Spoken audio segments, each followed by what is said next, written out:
నమస్కారం. జై శ్రీమన్నారాయణ.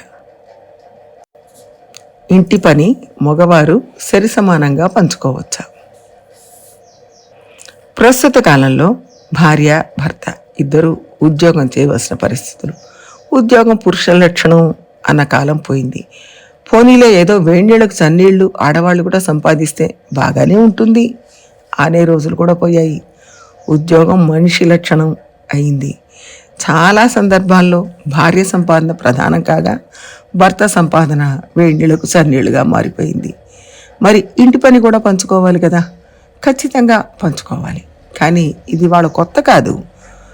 పాత రోజుల్లో కూడా మగవాళ్ళు బజార్కి వెళ్ళి కూరగాయలు తీసుకురావడం, వాటిని శుభ్రం చేసి భద్రపరచడం, ముక్కలు కోసి వంటకు సిద్ధం చేయడం ఇవన్నీ చేసేవాళ్ళు. అలాగే ఆ రోజుల్లో విస్తరాకులో భోజనం చేసేవాళ్ళు. కాబట్టి విస్తళ్ళు కుట్టడం లేదా అరటాకులు అయితే కోసుకొచ్చి కావాల్సిన సైజులు సిద్ధం చేయడం చేసేవాళ్ళు. పనస పండు లాంటివి వచ్చాయనుకోండి, వాటిని కోయడం శ్రమతో కూడిన పని. అందుకని చేతికి నూనె రాసుకొని జాగ్రత్తగా అది కోసి సర్ది మిగిలింది పారేసి శుభ్రం చేసి అదంతా చేసేవాళ్ళు.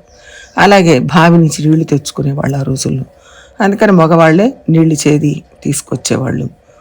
ఒకవేళ ఆడవాళ్ళు ఎక్కడికైనా వెళితే పాత్రలు శుభ్రం చేయడం దగ్గర నుంచి ఇంటి పనులన్నీ, ఇల్లు ఊడ్చుకోవడం తుడుచుకోవడం ఇలాంటి పనులన్నీ కూడా చేసేవాళ్ళు. ఇది ఎవరో పని లేని మగవాళ్ళు చేయడం కాదు. పెద్ద పెద్ద విద్వాంసులైనా, పెద్ద పెద్ద ఉద్యోగస్తులైనా, గొప్ప పదవిలో ఉన్న వాళ్ళైనా అందరూ మగవాళ్ళు ఆ రోజుల్లో ఇలాగే ప్రవర్తించేవాళ్ళు. అలాగే ఇంట్లో ఉన్న ఆడవాళ్లకు ఆరోగ్యం బాగా లేకపోతే మగవాళ్ళే ఇల్లు చక్కబెట్టుకునేవాళ్ళు. ఆ రోజుల్లో అందరి ఇళ్లలో ఇలా జరిగింది. భార్య లేక పిల్లలు అనారోగ్యంతో ఉంటే వాళ్లకు పాలు కాచి పెట్టడం, వేడినీళ్ళు కాచి ఇవ్వడం, వాళ్ళకు కావాల్సిన పథ్యం చేసి పెట్టడం, వంట చేయడం ఇవన్నీ చాలా సహజంగా చేసేవాళ్ళు, ఆనందంగా చేసేవాళ్ళు, ఉత్సాహంగా చేసేవాళ్ళు. ప్రస్తుత కాలానికి వస్తే ఇద్దరూ ఉద్యోగానికి వెళుతున్నారు కాబట్టి ఇంటి పని కూడా ఇద్దరూ సమానంగా పంచుకొని చేయాలి. సమానం అంటే ఎవరికి ఏది వీలైతే ఆ పని వాళ్ళు చేసుకుంటూ పోవాలి. కాకపోతే అప్పటికి ఇప్పటికీ తేడా ఏమిటంటే, అప్పుడు ఒక అవసరం వస్తే చేసేవారు, ఇప్పుడు రోజు చేయక తప్పని పరిస్థితి. కానీ ఇంట్లో పనులు బాగా చేస్తున్నారా, ఇన్వాల్వ్మెంట్తో చేస్తున్నారా అంటే చెప్పలేం. ఆ రోజుల్లో మాత్రం ఇన్వాల్వ్మెంట్తో చేశారు, ఇష్టంగా చేశారు. ఎందుకంటే భార్య భర్త ఇద్దరూ కలిసి చేసేది ఇంట్లో ఉన్న భగవంతుడికి నివేదించడం కోసం కాబట్టి, భగవంతుడున్న ఇంటిని శుభ్రంగా ఉంచడం కోసం కాబట్టి ఆ పనిలో పోటీ పడేవాళ్ళు. నా వంతు కూడా ఉండాలి అని భర్త కూడా భావించి అన్ని పనులు చేసేవాళ్ళు.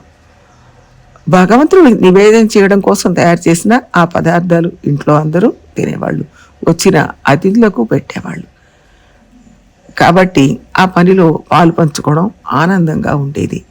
ఉత్సాహంతో, ఒక నిబద్ధతతో ఖచ్చితంగా చేసేవాళ్ళు.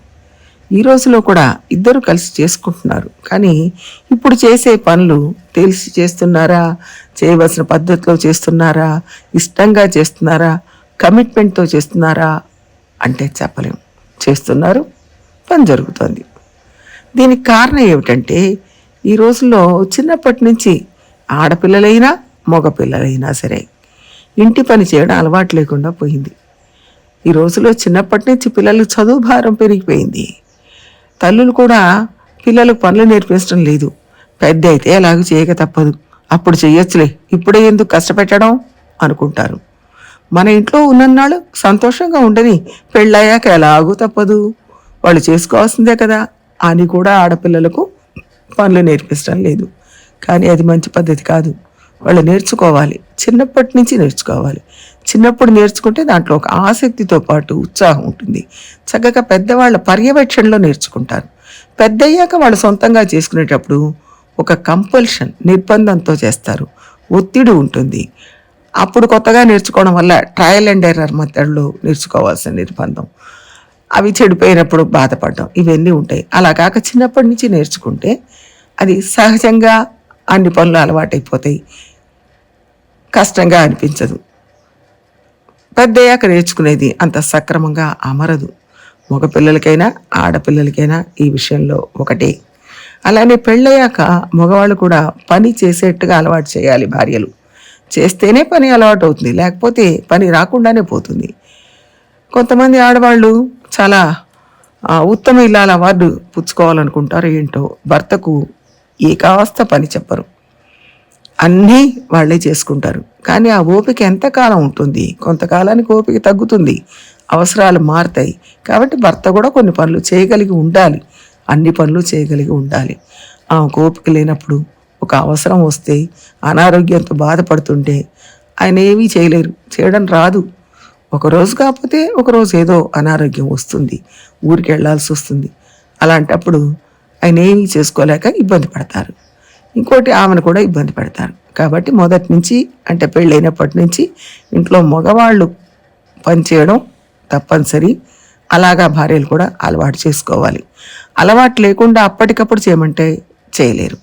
ఎందుకంటే చిన్నప్పుడు తల్లి నేర్పలేదు, పెళ్ళయ్యాక భార్య నేర్పలేదు. అలాంటప్పుడు కొంచెం వయసుడిగాక పని చేసుకోవాలంటే రాదు. భార్య ఒకవేళ మంచాన పడ్డా ఏ పని చేసి పెట్టలేరు. అది చాలా సమస్యలు క్రియేట్ చేస్తుంది. కాబట్టి ముందు నుంచే తల్లిదండ్రులు మగ ఆడ అన్న భేదం లేకుండా పిల్లలందరికీ పనులు నేర్పించాలి. వివాహం అయిన తర్వాత కూడా ఇంటి పని ఇద్దరు కలిసి చేయడం అనేది అలవాటు చేసుకోవాలి. ఇంకో రకం ఆడవాళ్ళు ఉంటారు, వాళ్ళు ఏ పనైనా పర్ఫెక్ట్గా చేయాలి. ఆ పర్ఫెక్షన్లో ఏ కాస్త తక్కువ రాకూడదు. కాబట్టి ఏటి వాళ్ళు చేస్తే వాళ్ళకి నచ్చదు. భర్తని ఏదో పని చేయమన్నా ఆయన చేసిన దాంట్లో దోషాలు ఉంటాయి, ఆమె అనుకున్నంత పర్ఫెక్ట్గా రాదు. అందుకని ఊరికే దోషాలు ఇస్తుంది. ఇక ఎందుకు వచ్చిందని ఆయన మానేస్తారు. ఈమె కూడా ఆయనకు చెప్పడం మానేస్తుంది. పర్ఫెక్ట్గా ఉండాలి. సరే, మొదటి రోజే పర్ఫెక్షన్ ఎలా వస్తుంది? చేయగా పర్ఫెక్షన్ వస్తుంది. కొంచెం కుడి ఎడమగున్నా సర్దుకోవాలి, సరిచేసి ఇట్లా చేయాలని చెప్పాలి. అట్లా మెల్లగా పనిలో ఇన్వాల్వ్ చేయాలి. అప్పుడు మెల్లమెల్లగా పర్ఫెక్షన్ వస్తుంది. చిన్నప్పటి నుంచి తల్లిదండ్రులు నేర్పించాలి, పెద్దయ్యాక భార్య నేర్పించాలి. పనులు చేయడం అలవాటు కావాలి. మగవాళ్ళు కూడా మగవాడిని నేను పని చేయకూడదు అని అనుకోకూడదు.